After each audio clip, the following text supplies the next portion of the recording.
বুকে হাত দিয়ে ভাবুন, ওপরওয়ালা কোনোদিন ক্ষমা করবেন না। এটা এত বড় বেইমানি, এত বড় বিশ্বাসঘাতকতা। এটা মমতা বন্দ্যোপাধ্যায়ের দলে জিতেছি মমতা বন্দ্যোপাধ্যায়ের প্রতীকে, ভোট করেছেন তৃণমূল কংগ্রেসের কর্মীরা, আর ভোট দিয়েছেন মমতা বন্দ্যোপাধ্যায়কে যারা মুখ্যমন্ত্রী চেয়েছেন সেই মানুষ।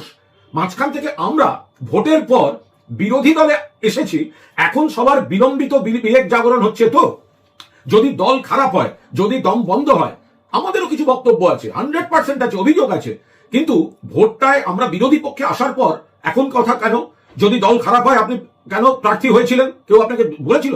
তখন তো মমতাদির সঙ্গে ছবি, অভিষেকের সঙ্গে ছবি, কয়েকজনের পুরনো ইন্টারভিউ, এই ভোটের মুখে কি সব প্রশংসা মমতা বন্দ্যোপাধ্যায়কে, অভিষেক বন্দ্যোপাধ্যায়কে। তারা আজকে, শুনুন আর একটা কথা বলি, একটু ভগবানে বিশ্বাস রাখবেন। যারা অন্য ধর্মের আল্লাহকে শ্রদ্ধা করেন, আপনারা সবাই একটা জিনিস শুধু মনে রাখবেন, যে আপনাদের দাঁড় করিয়েছে, যার পরিচয় দাঁড়িয়ে আছেন, এখন তো শুনছি নাকি দু একজন এতখানি কথা বলছে যে আমরা আসল দল, প্রতীক পর্যন্ত নিয়ে নেব। দেখুন, সংখ্যাতত্ত্বে এবং অন্য একটা রাষ্ট্রশক্তি যদি পেছন থেকে আপনাদের পুলিশ প্রশাসন দিয়ে মদত দেয়, তাহলে অনেক কিছু করা যায়। কিন্তু বুকে হাত দিয়ে বলুন, ওপরওয়ালার কাছে কৈফিয়ত দিয়ে বলুন, যে মহিলা আপনাদেরকে এতখানি প্রতিষ্ঠা দিয়েছে, সরকার হলে আপনারা অনেকে মন্ত্রী হতেন, তার হাত থেকে প্রতীক নেওয়া বা তার হাত থেকে দল কাড়ার কথা যারা বলছে, যারা ভাবছে, সংখ্যাতত্ত্বে কি হবে বা অন্য একটা বড় শক্তি পুলিশ প্রশাসন দিয়ে হেল্প করে কি হবে সেটা আলাদা ব্যাপার। আপনি বুকে হাত দিয়ে ভাবুন, ওপরওয়ালা কোনোদিন ক্ষমা করবেন না। এটা এত বড় বেইমানি, এত বড় বিশ্বাসঘাতকতা।